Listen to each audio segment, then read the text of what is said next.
When did your annoying neighbor finally give up? I live in a quiet neighborhood where nothing exciting ever happens except for my neighbor Linda. She was the kind of person who stared out her window like it was a full-time job. Every single day something new bothered her, and she made sure the whole street knew it was my fault. If my grass grew half an inch too tall, she called the city. If my trash can was out 1 hour early, she called the city. One time she reported me for having a chalk drawing on my driveway because it was, and I quote, an eyesore. I tried being nice at first.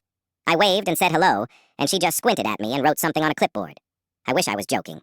One day I had to watch some of my nieces and nephews, and she just stood in her yard recording my kids playing, and she called CPS on me.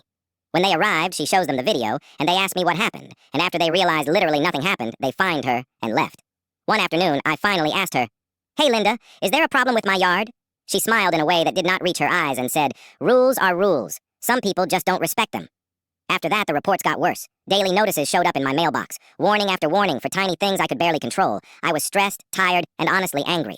Then one weekend, my friend Mark asked me to watch his dog while he went out of town. The dog was a big, goofy golden mix named Buddy, who thought everyone was his best friend. I agreed, because Buddy was sweet and calm and honestly made my week better. The very first day Buddy was at my house, Linda showed up at the fence. She leaned over and said, "That dog better not be loud. I will call animal control." "He's friendly," I said, "and he's on a leash." She replied, "We'll see." The next morning, I was in my yard throwing a ball for Buddy. He was wagging his tail and running in circles, having the time of his life. Linda suddenly marched over without asking, and reached her hand through the fence. "I need to inspect this dog," she said. I told her, "Please don't do that. He doesn't know you." She ignored me and kept reaching. Buddy got scared and snapped, biting her hand. It happened fast, and I yelled Buddy's name right away.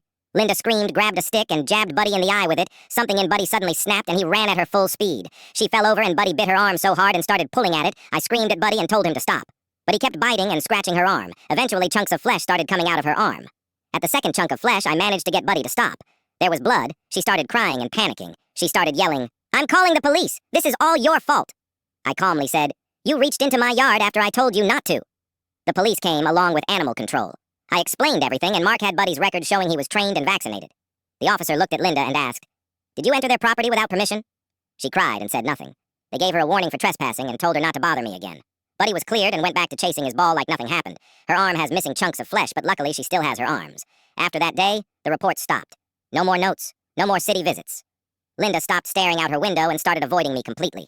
A week later, I saw her outside, and she didn't say a word. She just turned around and went back inside.